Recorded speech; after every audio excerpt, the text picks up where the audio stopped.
बोलो श्री कृष्ण कन्हैया लाल की, सतगुरु महाराज की, श्री प्राणनाथ प्यारे की, महारानी बाईजुराज की, तीनों पुरी धाम की, समस्त सुंदर साथ की। महमत कहे ए मोमिनो, इश्क लीजिए हक, असल अरश के बीच में हक का नाम आशक, हक का नाम आशक। खिलवत किताब खिलवत गैब की लिखी, सूरत अर्ज की जो हक सो करी है। ऐसा खेल दिखाया मांग लिया है हम, अब कैसे अर्ज करो कहोगे मांग्या तुम, कहोगे मांग्या तुम। ऐसा खेल दिखाया।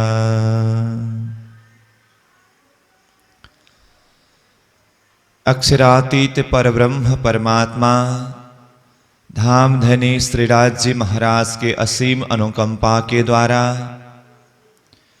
हम महामती स्वामी श्री प्राणीनाथ जी प्रणीत तारतम सागर ब्रह्मवाणी को वाणी चर्चा के माध्यम से रसस्वादन करने के लिए उपस्थित है। वाणी चर्चा प्रसंग में तारतम सागर अंतर्गत खिलवत ग्रंथ का पहला प्रकरण, इस प्रकरण के ऊपर अथवा इस खिलवत ग्रंथ के ऊपर हम कुछ चिंतन करेंगे, चर्चा करेंगे। हम सब जानते हैं महामती श्री प्राणीनाथ जी की वाणी तारतम सागर ब्रह्मवाणी कुलजम स्वरूप जो 14 ग्रंथ में आबद्ध है, 18,758 चौपाइयों में आबद्ध है। इन चौपाइयों के एक एक शब्द शब्द हमारे लिए मंत्र के समान है। आत्मा को जागृत करके उस दिव्य परमधाम के सुख में, ब्रह्मानंद के सुख में पहुंचाने के लिए ये वाणी हमारे समक्ष में प्रकाशित हो रहा है। तो इन 14 ग्रंथों में से खिलवत ग्रंथ, सर्वप्रथम तो खिलवत शब्द का अर्थ है एकांत बैठक, गोप्य बैठक। तो आत्मा और परमात्मा का जो एकांत बैठक है, आत्मा और परमात्मा का मिलन स्थान, जिसे हम मूल मिलावा का बैठक कहते हैं, जो दिव्य परमधाम के मध्य में रंग महल के प्रथम भौम में खिलवत खाना मूल मिलावा का बैठक है। उस मूल मिलावा के बैठक में परब्रह्म परमात्मा स्वरूप और हम ब्रह्म आत्माएं विद्यमान है। उसी बैठक को खिलवत खाना मूल मिलावा का बैठक के नाम से जाने जाते हैं। तो खिलवत यानी कि एकांत बैठक। तो एकांत बैठक के संदर्भ में वाणी में प्राणीनाथ जी कहते हैं परमात्मा का चिंतन एकांत में होनी चाहिए, छुप करके होनी चाहिए। क्योंकि अध्यात्म साधना, भक्ति साधना ये दिखावा नहीं है, ये तो एकांत साधना, आत्म साधना की बात है। इसीलिए कहते हैं छुप के साहेब कीजिए याद। परमात्मा को छुप करके एकांत में याद करना चाहिए। तो वह एकांत में आत्मा और परमात्मा का मिलन का विषय, आत्मा और परमात्मा के बीच में उस एकांत बैठक में कैसे कैसे बातें हुई, कैसे कैसे संवाद हुए, और यहां से आत्मा फिर किस तरह से वो खिलवत खाना एकांत बैठक को प्रियतम धनी परमात्मा को याद करते हुए पुकार कर रहे हैं, हे धनी, हे परमात्मा, हे प्रियतम, पुनः वो खिलवत खाना मूल मिलावा के बैठक में आप जागृत कराइए। इस तरह से विविध भाव ये खिलवत ग्रंथ के अंदर प्राणीनाथ जी ने समावेश किया है। तो इसके अंतर्गत विशेष करके अर्जी का भाव है, प्रार्थना का भाव है, समर्पण का भाव है और ज्ञान का निचोड़ प्रसंग भी ये खिलवत ग्रंथ के अंदर रखा है। बहुत सारी प्रसंग है जिसके सारांश रूप में अगले प्रसंगों में हम चर्चा करते जाएंगे। तो आज का यह बैठक में हम खिलवत ग्रंथ का यह पहला प्रकरण का जो पहला चौपाई उच्चारण किया, इस चौपाई के ऊपर कुछ चिंतन करेंगे और आगे कुछ चौपाइयों के ऊपर हम चिंतन करने की प्रयास करेंगे। तो सर्वप्रथम खिलवत ग्रंथ, तो प्रणिनाथ जी की वाणी में वैसे तो बहुत सारे विषयों को उन्होंने समावेश किया है, क्योंकि यह तारतम सागर जिन्हें कुलजम स्वरूप कहते हैं, कुल यानी कि संपूर्ण ज्ञान का जम एकत्रित हुआ। अध्यात्म धर्म ग्रंथों में जितने भी सत शब्द है, जिन शब्दों ने आत्मा की महिमा गाया हो, परमात्मा का धाम का लक्ष्य दिया हो, परमात्मा का स्वरूप का लक्ष्य दिया हो, ऐसे सत शब्दों को चुन चुन करके तारतम रूपी धागा में पिरोया है और ये सुंदर हार तारतम सागर है, ब्रह्मवाणी है। यहां पर आत्मा और परमात्मा के विषय की बातें हैं। तो इसके अंदर बहुत सारी विषय, वैसे ज्ञान का प्रसंग भी है, प्रेम का प्रसंग भी है, भक्ति का प्रसंग भी है, आत्मा और परमात्मा का मिलन का सुख के विषय में भी बताया है और आत्मा और परमात्मा बिछुड़ने पर आत्मा किस तरह से परमात्मा मिलन के लिए तड़पते हैं, इस संदर्भ में भी बातें की है। और ये संसार का रूप क्या है और परमात्मा का धाम परम धाम कैसे है, इन सारे प्रसंगों में विस्तृत रूप से वाणी के माध्यम से प्रणिनाथ जी ने खुलासा किया। उसमें से विशेष करके वाणी के अंदर एक आवेश शब्द आता है। वो आवेश शब्द जब हम चिंतन करें तो विशेष करके आवेश का दो रूप है, एक इशक यानी कि प्रेम का आवेश और दूसरा इलम यानी कि ज्ञान का आवेश। तो ये खिलवत ग्रंथ जो है, इससे पहले प्रणिनाथ जी के द्वारा रास, प्रकाश, षटऋतु, कलश, सनंद, किरंतन और खुलासा ग्रंथ के ऊपर चर्चा हो चुकी है और उसके पश्चात खिलवत ग्रंथ है।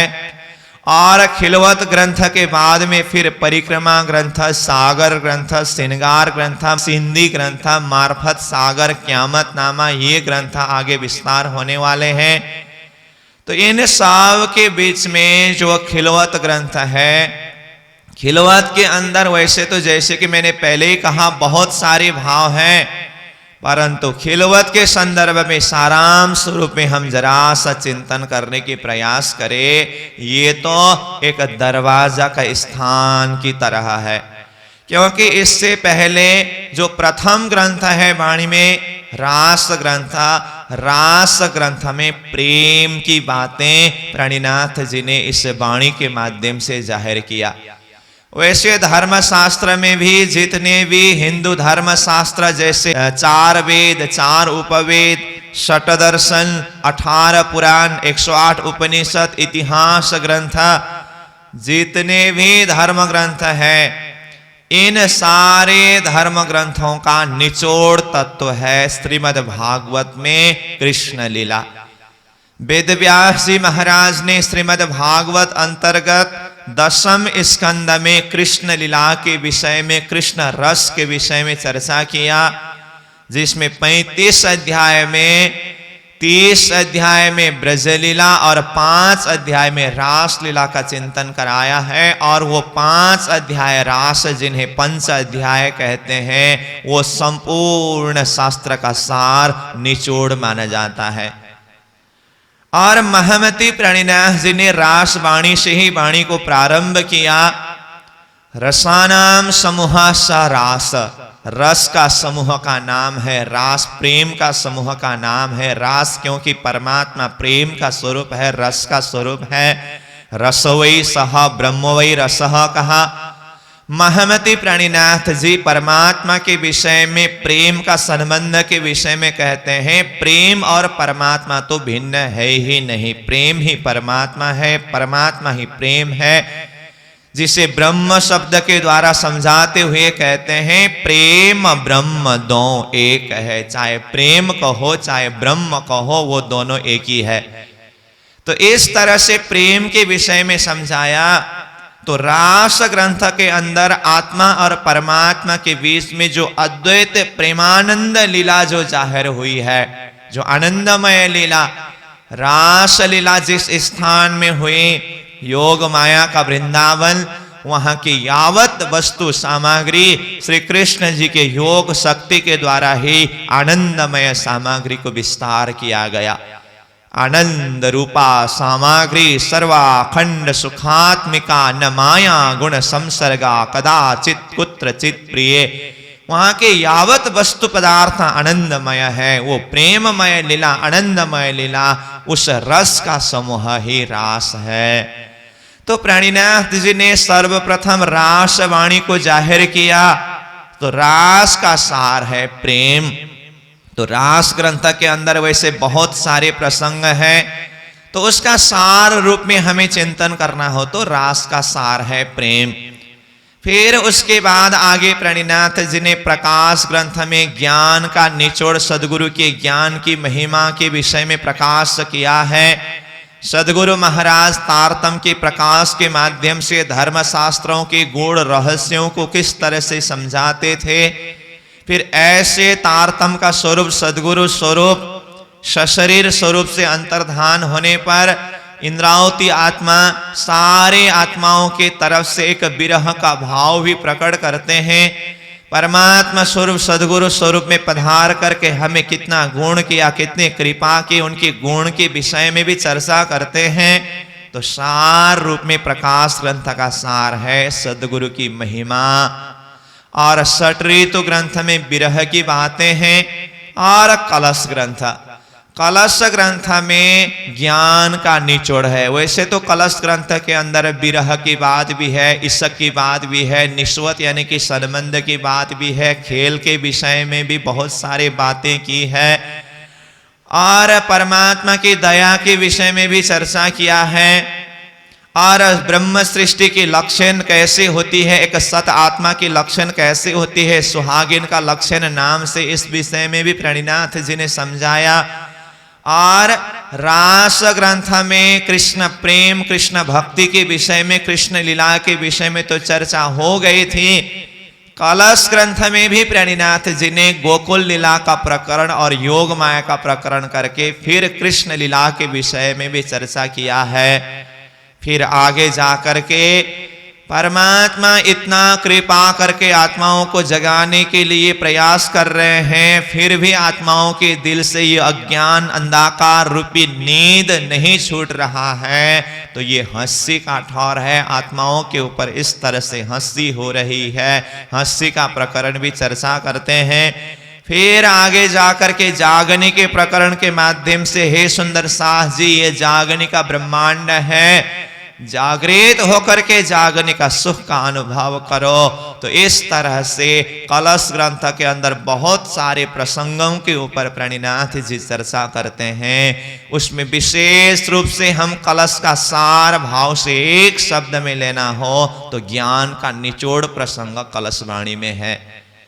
सनंद वाणी के अंदर भी महामती प्राणीनाथ जी ने पैगंबरों की वाणी जो कुरान ग्रंथ के रूप में आया था, कतेब ग्रंथ के रूप में आया था, इन ग्रंथों का भी सार निचोड़ तत्व को निकाल करके रखा। क्योंकि प्राणीनाथ जी ने हिंदू धर्म ग्रंथ के प्रति जिसका आस्था है, हिंदू धर्म शास्त्र का प्रमाण देते हुए, और कतेब ग्रंथ के प्रति जिसका आस्था है, कतेब ग्रंथ का प्रमाण देते हुए, देश काल परिस्थितियों को देखते हुए और सामने वाला आत्मा की मनस्थिति को देखते हुए किस भाषा से समझ सकते हैं, उसी भाषा के माध्यम से शास्त्र प्रमाण देते हुए एक परब्रह्म परमात्मा की पहचान सबको दिलाने का प्रयास किया है। इसलिए प्रणिनाथ जी ने ऐसे जो कतेव ग्रंथ का भी साक्षी प्रमाण को देते हुए उनको उसी भाषा के माध्यम से समझाया। इसीलिए सनंद वाणी में कतेव का सार यानी कि कुरान का सार है। और उसके बाद किरंतन ग्रंथ है। किरंतन ग्रंथ के अंदर तो बहुत सारे प्रसंग हैं, जिसे सर्वदेशी चर्चा करके कहते हैं किरंतन के अंदर। तो 14 ग्रंथ का ही सारांश भाव किरंतन ग्रंथ के अंदर समावेश किया गया है। सारे ग्रंथों का अवतरण समय और अवतरण स्थान निश्चित है, परंतु किरंतन ग्रंथ प्रणिनाथ जी के धर्म प्रचार का प्रसंग में भिन्न भिन्न परिस्थितियों में भिन्न भिन्न स्थानों में अवतरित अलग अलग प्रकरणों को संकलन करके किरंतन वाणी के अंदर रखा। इसलिए सारे प्रसंग किरंतन वाणी के अंदर है। उसमें भी विशेष करके ज्ञान का निचोड़ है। धर्म शास्त्रों के अंदर कैसे कैसे ज्ञान था, उसका वास्तविक अर्थ वास्तविक रहस्य खुलासा न हो सका था। तारतम के माध्यम से महमति प्रणिनाथ जी ने इन सारे सत शब्दों की गूढ़ रहस्य को समझाया और इन रहस्यों को खुलासा करके किरंतन ग्रंथ में रखा है। इसलिए किरंतन ग्रंथ भी ज्ञान का निचोड़ बातें उसके अंदर हम पाए जाते हैं। और उसके बाद खुलासा ग्रंथ के अंदर वैदिक धर्म ग्रंथ और कतेव धर्म ग्रंथ, इन दोनों धर्म ग्रंथों में आए हुए अलग अलग शब्दों के अंतर और संबंध को स्पष्टीकरण दिया है। तो वास्तव में परमात्मा सबका एक है।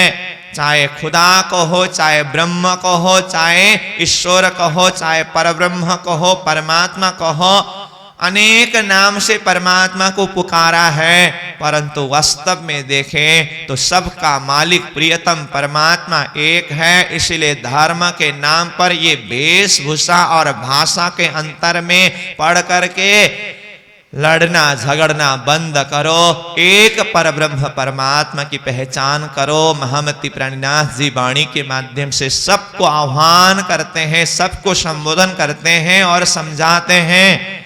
जुदे जुदे नामे गावहे, जुदे जुदे भेष अनेक, जिन कोई झगड़ो आप में धनी। सबों का एक भाषा और भेष के पीछे पड़ करके परमात्मा के नाम पर लड़ना झगड़ना बंद करो।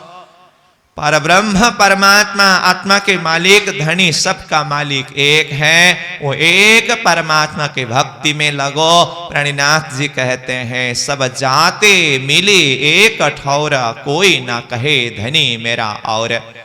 ये तारतम के प्रकाश के माध्यम से जब सबको अपनी अपनी आत्मा की पहचान होगी और अपने प्रियतम परमात्मा की पहचान होगी, सबको ये आत्मा साथ होगा। सब एक सुंदर साथ के जाति ब्रह्म सृष्टि के समूह धाम के अंगना के आत्माओं के समूह में एकत्रित होंगे और सब कोई एक परमात्मा का भजन करेंगे, एक परमात्मा की उपासना करेंगे। तो इस तरह से प्रणिनाथ जी ने तारतम को विस्तृत रूप से प्रकाशित किया।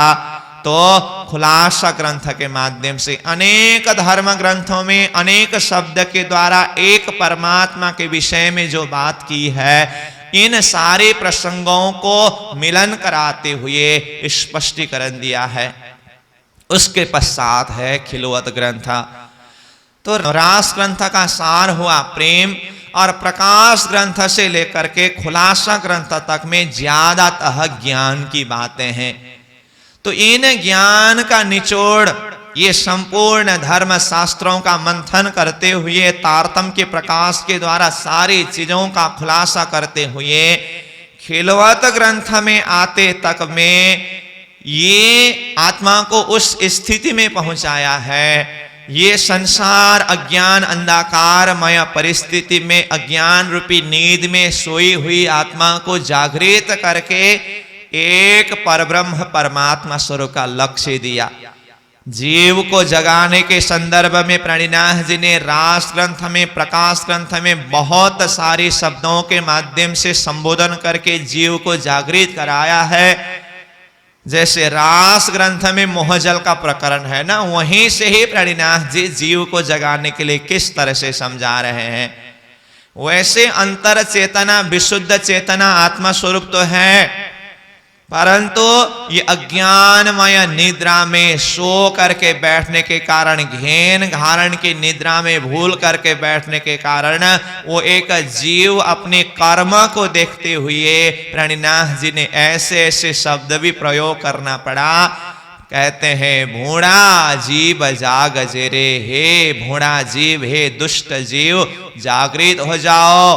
काई धनी तने चरण पसाए, तू भरम निद्रा उड़ाड़ जेड़े धाम धनी की चरण कृपा को याद करते हुए, उनकी दया को, उनकी मेहर को याद करते हुए ये भ्राम रूपी निद्रा को परित्याग करो और जागृत हो जाओ। इस तरह से रास वाणी से ही जीव जागृति के विषय में कहते हैं। और प्रकाश ग्रंथ के अंदर भी बहुत सारी चौपाइयों के माध्यम से सतगुरु की कृपा को समझाते हुए जीव को जागृत होने के लिए आह्वान करते हैं। इतना करने पर भी जीव जागृत न होने पर जीव को कई प्रकार से फटकार भी देते हैं और अंतिम में जाकर के फिर सतगुरु के ज्ञान के प्रकाश से, तारतम के प्रकाश के द्वारा जीव को जागृत कराते हैं। तो जब अज्ञानमय अवस्था में रहते हैं उसे जीव कहते हैं।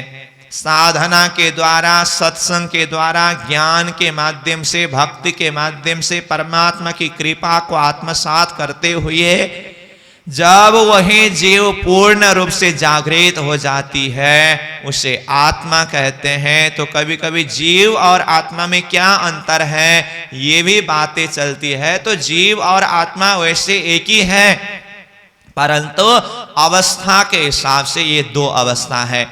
अज्ञानमय अवस्था में भ्रमित होते समय वही जीव रूप में माने जाते हैं अथवा उसे जीव कहलाते हैं।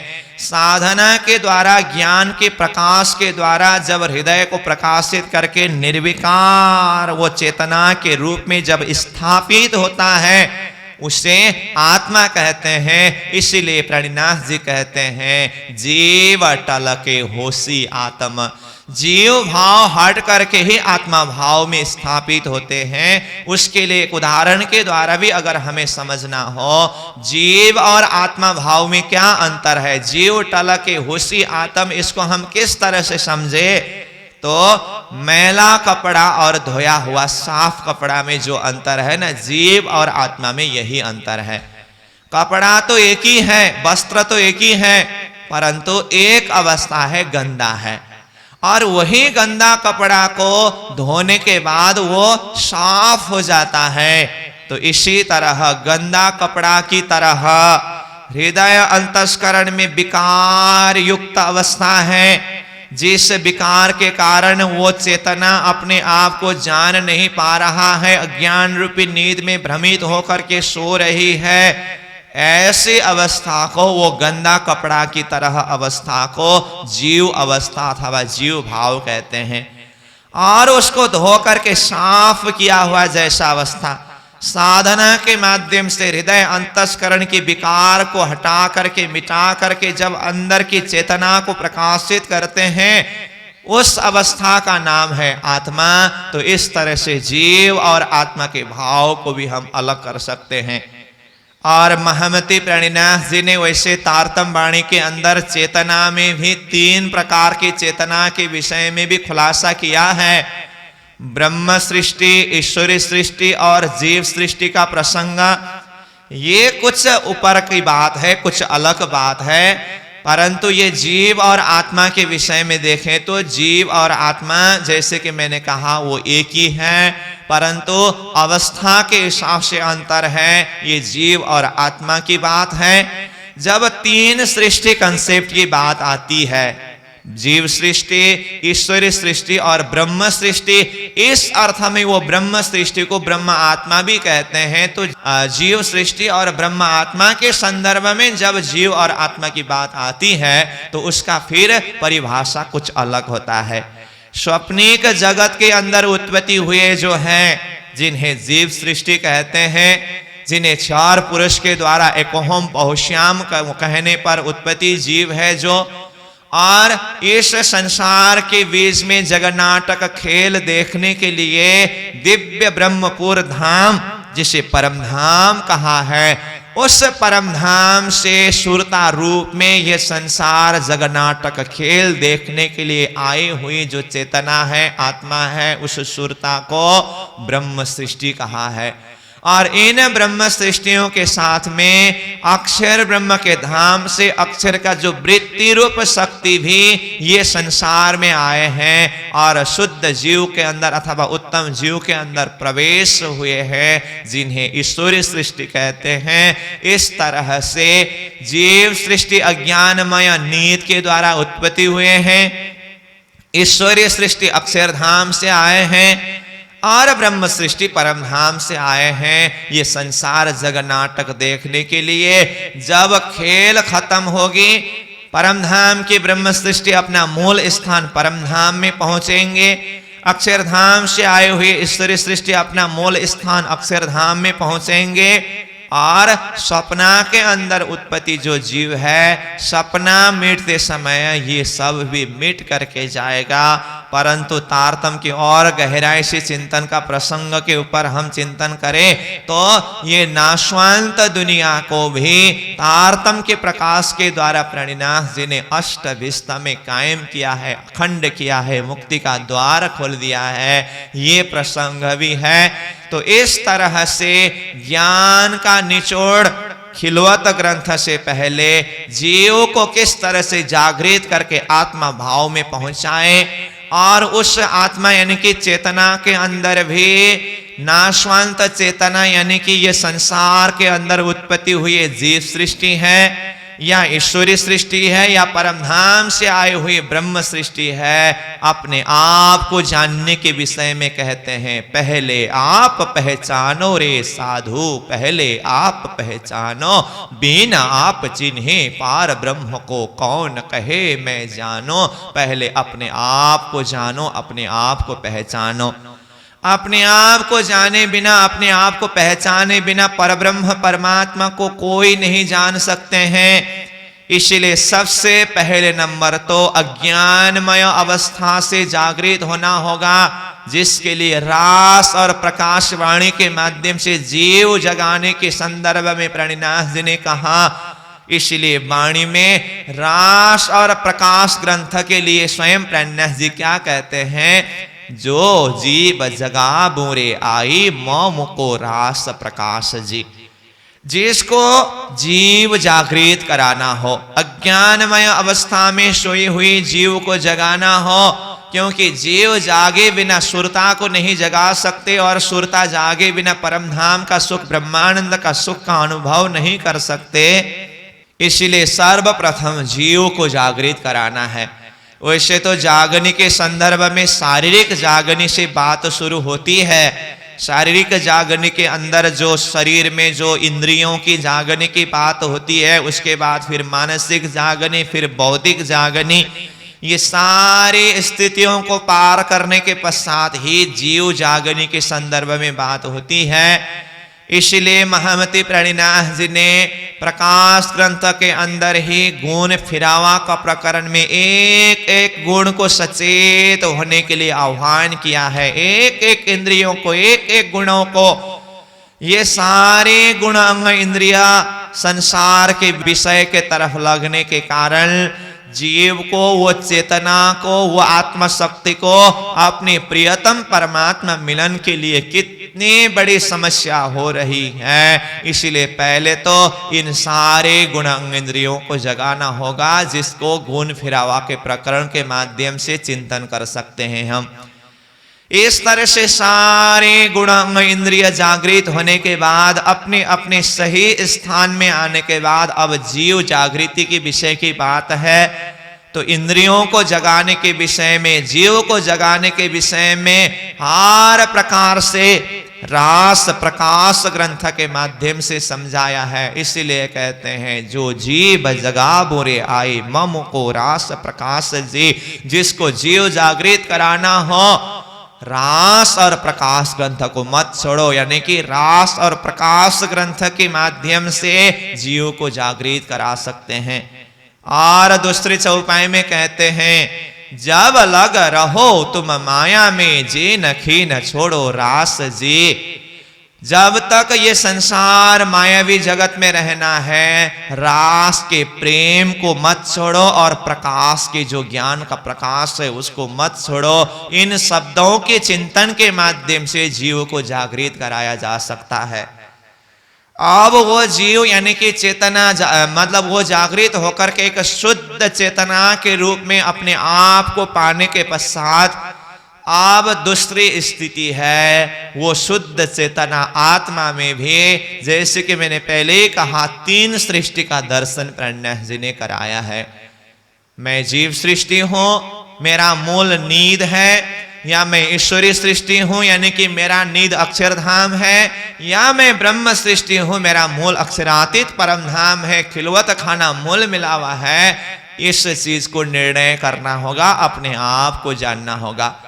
और उसके बाद मेरे प्रियतम परमात्मा, मेरा संबंधी, मेरा मालिक कौन है, इस विषय में जानना होगा। तो महमति प्रणिनाथ जी ने रास ग्रंथ से लेकर के ये खुलासा ग्रंथ तक, यानी कि खिलवत ग्रंथ से पहले वाली सारी वाणी, इन वाणी के माध्यम से इन सारे विषयों के ऊपर चर्चा कर चुके हैं, जिसके अंदर सृष्टि की उत्पत्ति के कार्य कारण महाकारण क्या है, इस विषय में भी खुलासा किया गया। और ये सारा संसार जो हद की भूमि 4 ब्रह्मांड है, ये सारा नाशवांत है, इस विषय में भी ज्ञान के माध्यम से प्रकाशित किया है।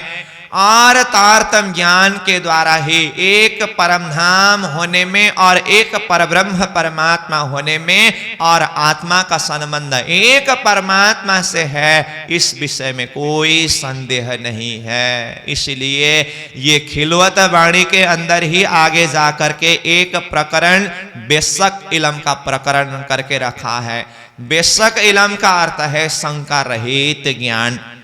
ज्ञान में भी बेशक इलम यानी कि निशंक ज्ञान होना चाहिए, क्योंकि कितने सारे ज्ञान ऐसे हैं वो ज्ञान के अंदर ही उलझन है, ज्ञान के अंदर ही शंका है। प्रणय जी कलश वाणी में कहते हैं ज्ञान लिया कर दीपक अंधेरी आप नहीं गम, ज्योत दीपक इत क्या करे ये तो 14 तबकों तम। जरा सा दीपक के प्रकाश की तरह ज्ञान, स्वर्ग तक का लक्ष्य देने वाला, वैकुंठ तक का लक्ष्य देने वाला ज्ञान के प्रकाश से अपने हृदय को प्रकाशित करके उसी को ही सब कुछ मान करके बैठे हैं। परंतु धर्म शास्त्र में एक तरफ स्वर्ग की महिमा को गाया है, परंतु स्वर्ग की महिमा गा करके ये तो निश्चय रूप में नहीं कहा ना स्वर्ग ही परमात्मा का सर्वोपरि धाम है, सर्वश्रेष्ठ धाम है, वहां जाने के बाद जीव को पुनर्आवागमन के चक्कर में पड़ना नहीं पड़ता है, ऐसा तो नहीं कहा है ना। कर्म का सुख भोगने का स्थान स्वर्ग है, परंतु परम मोक्ष के संदर्भ में जब बात आती है तो वो तो स्वर्ग का लोक नहीं है ना, क्योंकि श्रीमद् भागवत गीता में भगवान श्री कृष्ण जी ने स्वर्ग की मुक्ति के संदर्भ में स्पष्ट रूप में कहा है तेतम भुक्त्वा स्वर्ग लोक विशालम क्षीणे पुण्य मृत लोकम विसंति एवं त्रयी धर्म मनो प्रपन्ना गता गतम काम कामा लभन्ते। यह 14 लोक ब्रह्मांड में से मृत लोक कर्म भूमि है, अन्य लोक भोग्य भूमि है। इसलिए यहां मृत्युलोक में किया हुआ कर्म का सुख, पुण्य का सुख भोगने के लिए जीव स्वर्गादि लोकों में जाते हैं, और किया हुआ अशुभ कर्म का, पाप का दुख भोगने के लिए नरकादि लोक, पातालों के लोक में चले जाते हैं। जब पाप हो या पुण्य हो, दोनों खत्म होने के बाद फिर से मृत्युलोक में आकर के 84 के चक्कर में घूमते हुए फिर मनुष्य शरीर को धारण करके जीव आते हैं। तब भी कुछ सत्कर्म किया, शुभ कर्म किया और मोक्ष का मार्ग को अपनाया तो मोक्ष प्राप्त कर सकते हैं, अन्यथा वही कर्म के चक्कर में ही जीव पड़े रहेंगे। पुनरपि जननम पुनरपि मरणम पुनरपि जननी जठरे सहनम, बार बार जन्मना और मरना, ये संसार का काल चक्र 84 की गति में घूमते रहेंगे, फिरते रहेंगे। मृत्युलोक में किया हुआ कर्म का सुख भोगने के लिए जीव स्वर्ग लोक में जाते हैं। छीने पुण्य मृत्युलोकम विशंति, पुण्य खत्म होने के बाद मृत्युलोक में आना पड़ता है। और स्वर्ग का लोक वो अखंड मुक्ति का स्थान नहीं है। वैकुंठ में 4 प्रकार की मुक्ति के विषय में धर्मशास्त्र ने चर्चा किया है। सालोक्य, सामीप्य, सारूप्य, सायुज्य जैसे नामक मुक्ति, इस मुक्ति के भी बहुत भारी महत्व गा करके सतलोक की महिमा को गाते हुए वहां के सुख के विषय में चर्चा किया है। वो भी एक सुख का धाम है, सुख का साधन है। परंतु जब आत्मा को अखंड मोक्ष के विषय में बात आती है, संसार के जन्म मरण के चक्र में दोबारा लौट करके आना न पड़े, इस हिसाब से चिंतन करे तो वो तो वैकुंठ धाम से भी संभव नहीं है। वैकुंठ से भी जीव का पुनर्आवागमन का चक्र चलता ही रहता है। वैकुंठाधीशु लोकेशु गमना गमनम प्रभु, वैकुंठ के लोक में जाकर के भी जीव का आवागमन चलता रहता है। तो ये सारा संसार जीव का आवागमन के चक्र के अंदर चलता ही रहता है और अंततोगत्वा ये सारा संसार को नाशवांत करके संपूर्ण धर्मशास्त्र ने कहा है। महमति प्रणिनाथ जी इन सारे धर्म ग्रंथों के सार निचोड़ को निकालते हुए ये संसार के संदर्भ में क्या कहते हैं? वेदों कथ कथ यो कथ्या सब मिथ्या 14 लोक, बकते बकते यो बक्या एक अनेक सब फोक। वेदादि शास्त्रों ने भी अपनी वाणी के द्वारा, अपने शब्दों के द्वारा यथातथ्य बात को खुलासा करते हुए ये कहा है, ये सारा संसार मिथ्या है, नाशवांत है, झूठा है। ये संसार के अंदर प्रणन्यास जी कहते हैं एक अनेक सब फोक, एक यानी कि सपना का आदि ईश्वर पुरुष, 4 पुरुष जिन्हें कहते हैं, 4 का नाम ही नाशवांत है। श्रीमद् भागवत गीता के 15वें अध्याय में श्री कृष्ण जी ने कहा 4 सर्वाणी भूतानी। तो एक मतलब वो 4 पुरुष जो सपना का पुरुष है वो भी नाश होंगे, और अनेक यानी कि वो 4 पुरुष ईश्वर के द्वारा एको हम बहुश्याम कहने पर जो अनंत जीव का विस्तार हुआ है, जो स्वयं सृष्टि का आदि ईश्वर 4 पुरुष ही नाश होंगे, तो उनके द्वारा विस्तारित चेतना जो जीव सृष्टि है वो तो जरूर से जरूर नाश होंगे। तो इसीलिए कहा एक अनेक सब फोक, ये सारा संसार ही झूठा है, नाशवांत है। देखा 7 सागर और देखा 7 लोक, पातल 7 देखिया जाग्या पीछे सब फोक। ये सृष्टि अंतर्गत 14 लोक ब्रह्मांड का वर्णन किया है। वर्तमान हम जहां बैठे हैं यह मृत्युलोक है। यहां से नीचे 7 पाताल लोक है, अतल, बीतल, सुतल, तलातल, महातल, रसातल, पाताल। और यह मृत्युलोक जिसे भूरलोक भी कहते हैं। यहां से ऊपर 6 स्वर्ग, भूअरलोक यानी कि पितृलोक है, उसके बाद फिर स्वर्गलोक, महरलोक, जनलोक, तपलोक और सतलोक है। ये सारा 14 लोक ब्रह्मांड तब तक सत प्रतीत होता है, सत भासता है, जब तक वास्तविक ज्ञान के प्रकाश से हृदय प्रकाशित न हो। जब वास्तविक ज्ञान के द्वारा, तारतम्य के प्रकाश के द्वारा, ये शंका रहित ज्ञान के द्वारा हृदय को प्रकाशित करके यही संसार 14 लोक को देखें, जाग्या पीछे सब फोक आत्मा जागृत होने के बाद ये सारा संसार 14 लोक ब्रह्मांड प्रकृति ही नाशवंत प्रतीत होता है। और ये सारा संसार ही नाशवंत है, तो अब सत्य क्या है? सत्य परमात्मा का धाम है, परम धाम है, सत्य परमात्मा का स्वरूप है, सत्य परमात्मा का नाम है, सत्य परमात्मा की लीला है। इसीलिए तो प्रणय जी वाणी में कहते हैं 14 लोक में झूठा विस्तरियो, तामे एक साचे किए तुम, नाचते खेलते हंसते चलिए, आनंद में बुलाया खसम। ये 14 लोक ब्रह्मांड यत्र तत्र सर्वत्र झूठा का विस्तार है, क्योंकि यह झूठा के द्वारा ही उत्पत्ति हुए हैं, तो सारा झूठा का ही तो विस्तार होगा। तामे साचे किए एक तुम, ये संसार के बीच में अगर सच्चा चीज कुछ है तो वो है परमात्मा का नाम, परमात्मा का चिंतन, और ये ज्ञान के प्रकाश के द्वारा जो परम धाम का लक्ष्य दिया है ना, वो परम धाम का लक्ष्य परमात्मा स्वरूप का लक्ष्य ही एक सत्य है। इसीलिए ये संसार नाशवंत जो झूठा संसार है, ये हमारा असली स्थान नहीं है।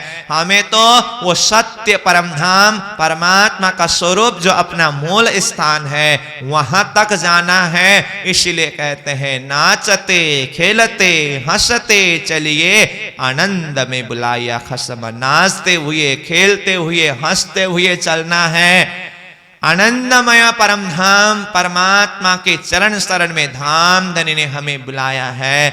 इस तरह से देखें तो ये संसार नाशवंत है और परमात्मा का धाम परम धाम ही अविनाशी है। इस विषय में संपूर्ण अध्यात्म चिंतकों का यही कहना है, धर्म शास्त्रों का यही कहना है। और इन सारे बातों के खुलासा करते हुए महामती प्राणीनाथ जी ने वाणी के माध्यम से ये बेशक ज्ञान, ये शंका रहित ज्ञान के द्वारा ये स्पष्ट किया है, संसार नाशवंत है कहने में और परम धाम और परमात्मा एक ही सत्य स्वरूप है करके कहने में अब कोई भी शंका नहीं है।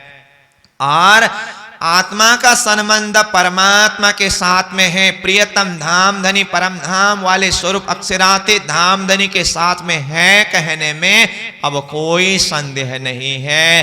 हे प्रियतम धाम धनी परमात्मा, आपके इल्म के द्वारा ही मेरी आत्मा को ये निश्चय किया है, आपका धाम और आपका स्वरूप, आपकी लीला, आपका नाम ही सत्य है। उसके अलावा ये सारा संसार नाशवंत है, झूठा है, फरेब का है।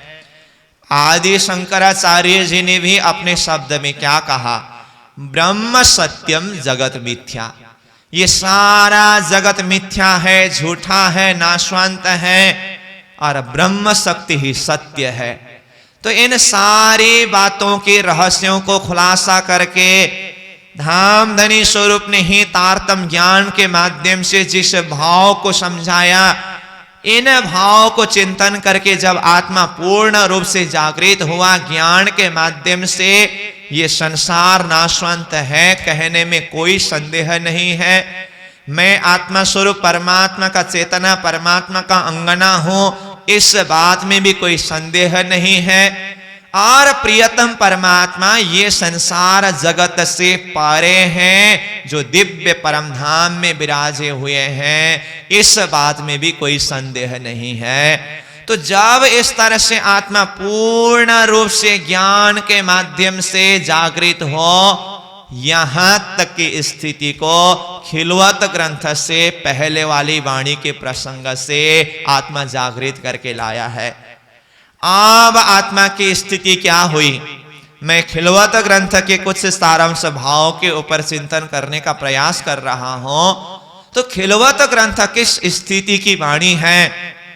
तो जैसे मैं कह रहा हूं, ज्ञान के माध्यम से आत्मा पूरी तरह से जागृत होकर के एक श्री राज्य के अलावा, एक प्रियतम धाम धनी परमात्मा के अलावा, एक परम धाम के अलावा ये सारा संसार झूठा है, नाशवंत है, इस विषय में जब आत्मा को कोई संदेह नहीं है, अब ये झूठा संसार के पीछे लग करके कब तक बैठे रहे। ये संसार तो अपना मूल स्थान नहीं है, अपना मूल स्थान तो ये सारे संसार प्रकृति जन्य जगत से परे दिव्य परम धाम है। क्योंकि धाम धनी अपनी वाणी के माध्यम से आत्मा को वो परम धाम का लक्ष्य देते हुए ये संसार से अपनी चित्त वृत्ति को ऊपर उठाने के लिए कहते हैं, अपने घर इत नहीं साथ जी 14 लोक में कित जी, ता कारण पीयू जी करे रे पुकार, तुम क्यों सुते इत जी। हे आत्मा, अपने घर इत नहीं, अपना मूल घर है ना, वो ये संसार में नहीं है। ये संसार जगन्नाटक तो हम देखने के लिए आए हैं, अब खेल देख लिया। अब अपनी सुरता को, अपनी चिंतन को अपने मूल घर परम धाम के तरफ लौटाओ।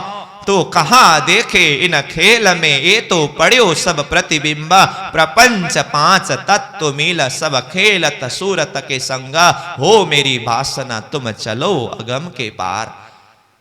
ये प्रपंच जन्य झूठा संसार को देख करके क्यों भ्रमित होकर के बैठे हुए हो।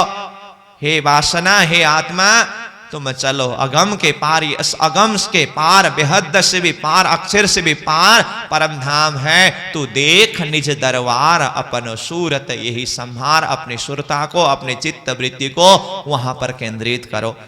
तो कहते हैं अपने घर इत नहीं साथ जी, अपना घर ये संसार में नहीं है। 14 लोक में कित जी, 14 लोक में कहाँ है अपना स्थान, कहीं भी नहीं है, क्योंकि ये तो नाशवंत है, झूठा है।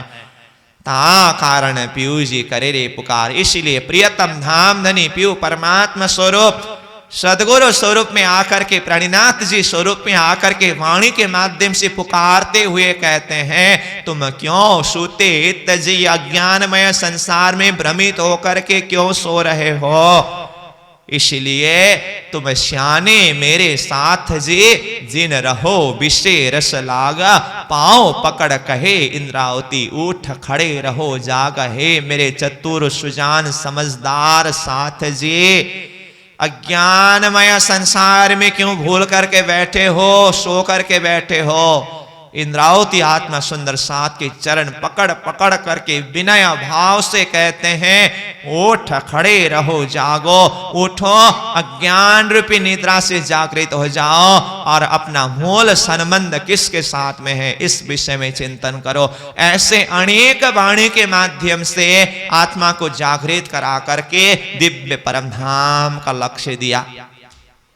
अब इन वाणी के माध्यम से आत्मा की स्थिति ऐसी हुई, ये संसार नाशवंत है कहने में, ये शरीर नाशवंत है कहने में, और मैं विशुद्ध आत्मा स्वरूप हूं, मेरा संबंध वास्तव में ये संसार के साथ में नहीं है कहने में कोई संदेह नहीं है। संसार से चित्त वृत्ति को बिल्कुल ऊपर उठा करके एक परमात्मा के प्रति आत्मा चिंतन के माध्यम से केंद्रित हुआ है।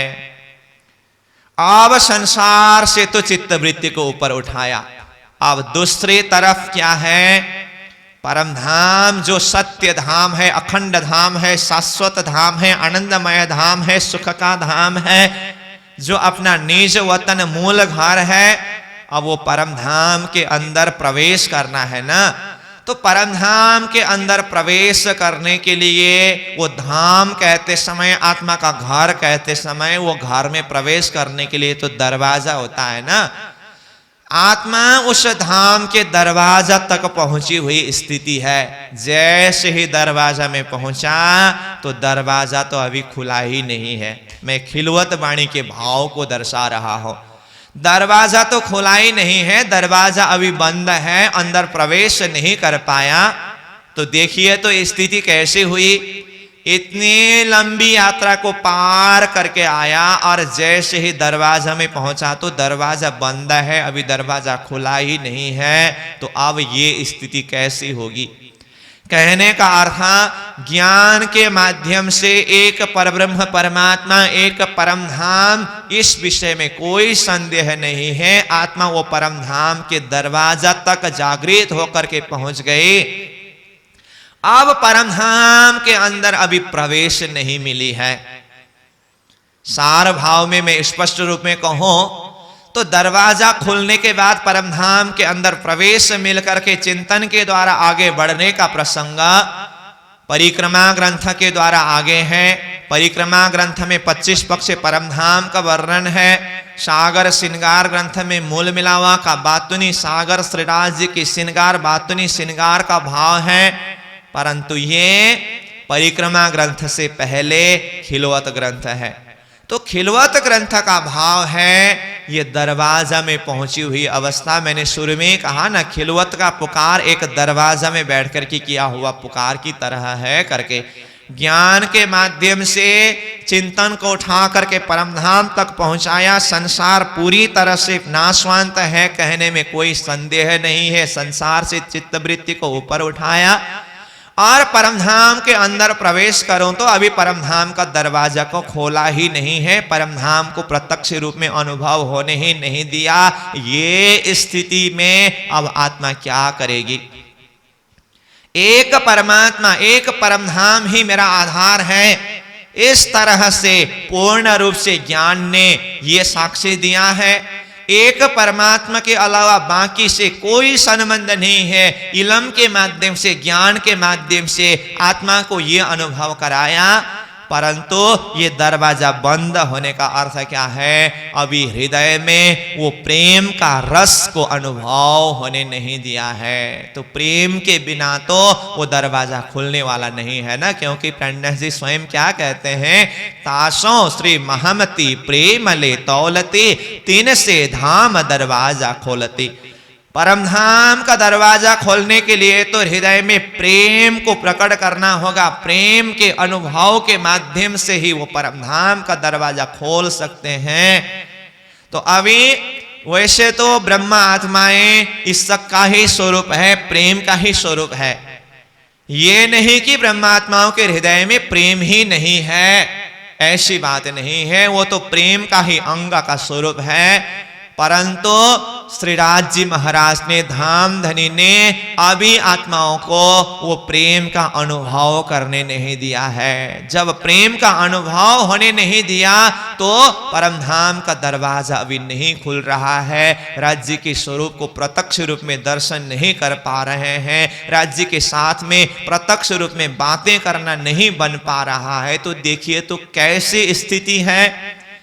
सारा संसार के साथ में इलम के द्वारा ही संबंध को छुड़ा करके एक परमात्मा के साथ में चिंतन को केंद्रित कराया और परमात्मा के साथ में मिलन के सुख चाहती है आत्मा, परंतु इस सब का अनुभव होने नहीं दिया है और वो दरवाजा को खोल करके अंदर प्रवेश होने नहीं दिया है। ऐसी स्थिति में अब आत्मा उस धाम दरवाजा में ही बैठे बैठे धाम धनी को पुकार करते हैं, हे प्रियतम धनी, आपने कैसा खेल दिखाया।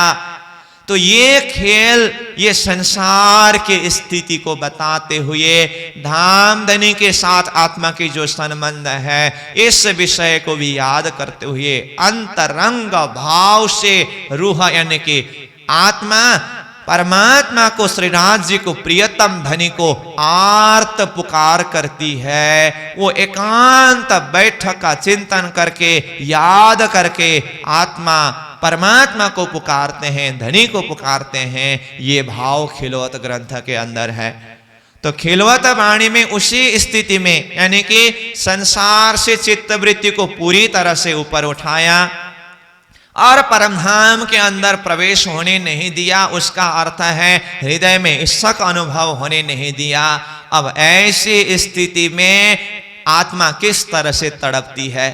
अज्ञानमय अवस्था में तो जीव संसार में मदमस्त होकर के भी सुख लेते हैं और ज्ञान से जागृत होने के बाद तो परमात्मा के हृदय के सागर में डूबने का अवसर मिलना चाहिए ना।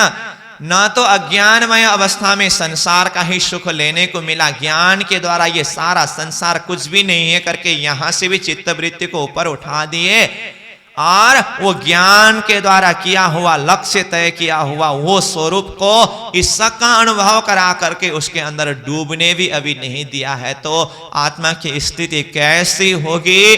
तो ऐसी स्थिति में आत्मा तड़पती है, बिलखती है, और ऐसे भाव से खिलवत वाणी का पुकार धामधनी के प्रति इंद्रावती आत्मा के धाम से स्वयं धामधनी के आवेश शक्ति के द्वारा जाहिर कराते हैं। तो कहते हैं ऐसा खेल दिखाया मांग लिया है हम, अब कैसे अर्ज करो कहोगे मांग्या तुम। तो प्यारे सुंदर शाह जी, ये तो खिलवत वाणी का ये प्रथम बैठक का चर्चा होने से खिलवत वाणी कैसी स्थिति में अवतरित हुई है, किस दर्जा में, किस स्थिति में रह करके हमें चिंतन करना है, जरा सा भूमिका के प्रसंग में ही आज का समय पूरा हुआ। चौपाई का अर्थ खुलासा नहीं कर पाया है, तो अगले बैठक में हम और ये खिलवत ग्रंथ के अंदर और कुछ भूमिकात्मक प्रसंग, किस स्थिति में ये वाणी अवतरण हुई है, क्योंकि प्रणन्यास जी ने चौपाई ही शुरू किया न, ऐसा खेल दिखाया करके बीच में प्रयोग होने वाली शब्द के द्वारा शुरू किया है। तो बात आती है ऐसा तो कैसा, इसके लिए भी कुछ भूमिका का प्रसंग चिंतन करना होगा। तो आज का तो समय पूरा हुआ, फिर अगले बैठक में कुछ प्रासंगिक भूमिका के साथ में फिर इस चौपाई के ऊपर हम और कुछ चिंतन करेंगे, खुलासा करेंगे। तो अभी के लिए इन्हीं शब्दों के साथ में चौपाई को दोहराते हुए प्रसंग को विश्राम देंगे। बोलो श्री प्राणनाथ प्यारे की। ऐसा खेल दिखाया मांग लिया है हम, अब कैसे अर्ज करूं कहोगे मांग्या तुम, कहोगे मांग्या तुम। बोलो श्री सतगुरु महाराज की, श्री प्राणनाथ प्यारे की प्रणाम।